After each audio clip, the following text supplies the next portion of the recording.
বন্ধুসকল এইটো ভিডিঅ'ত আমি প্ৰেজেণ্ট ইনডিফিনিট টেন্সৰ 8 নম্বৰ ব্যৱহাৰ সম্পৰ্কে আলোচনা কৰিম। ইয়াতে লিখিছোঁ চাব অৱস্থান যাক লোকেশ্যন বুলি কোৱা হয় ইংৰাজীত বা স্থিতি বুজাবলৈ প্ৰেজেণ্ট ইনডিফিনিট টেন্সৰ ব্যৱহাৰ কৰা হয়। কোনো এটা জায়গা বা কোনো এটা ঠাই ক'ত অৱস্থিত বা কোনো এটা বস্তু ক'ত আছে এতিয়া সেই তাৰ লোকেশ্যনটো বুজাবলৈ তাৰ অৱস্থা স্থিতি বুজাবলৈ প্ৰেজেণ্ট ইনডিফিনিট টেন্সৰ ব্যৱহাৰ কৰিব লাগে। উদাহৰণস্বৰূপে চাব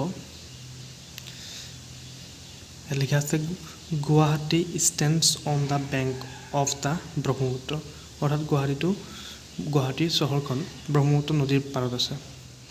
ইয়াক আকৌ বেলেগ ধৰণৰ লিখিব পাৰোঁ, এনেকৈ লিখিব পাৰোঁ Guwahati is situated on the bank of the Brahmaputra. Guwahati ব্ৰহ্মপুত্ৰৰ পাৰত আছে।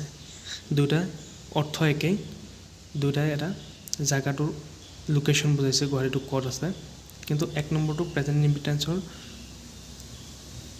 ডাইৰেক্ট যিটো এক্টিভ ভইচত লিখা হৈছে, কিন্তু দ্বিতীয়টো পেছিভ ভইচত লিখা হৈছে ইজ ছিটুৱেটেড, তেনেকৈ পেছিভ ফৰ্মত লিখা হৈছে। নেক্সট আমি এক্সাম্পল চাম দিছ route runs from Guwahati to Shillong. এই ৰাস্তাটো গুৱাহাটীৰ পৰা শ্বিলঙলৈ গৈছে। নেক্সট 3 নম্বৰ চাব দ্য ৰিভাৰ, আৰুটো ইয়াত দিয়া হোৱা নাই river, the river Brahmaputra originates in the mountains of the Himalayas. অৰ্থাৎ ব্ৰহ্মপুত্ৰ নদীখন হিমালয় পৰ্বতৰ পৰা উৎপত্তি হৈছে। নেক্সট হ'ল there is a public library in our village. আমাৰ গাঁৱত এটা ৰাজহুৱা এটা পুথিভঁৰাল আছে।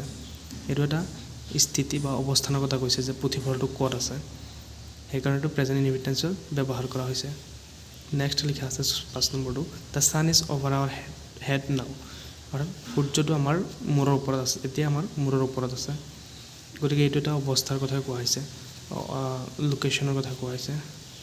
নেক্সট হ'ল there are 4 rooms in the house. ঘৰখনত there are 4 rooms in the house, ঘৰখনত 4টা কোঠা আছে। এইটো এটা স্থিতি বা অৱস্থান কথা কোৱা হৈছে, যে কেইটা ৰুম আছে সেই সম্পৰ্কে কোৱা হৈছে।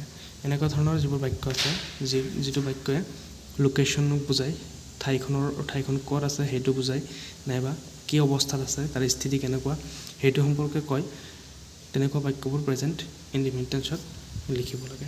এইটো আছিল প্ৰেজেণ্ট ইনডিফিনিট টেন্সৰ 8 নম্বৰ ব্যৱহাৰ।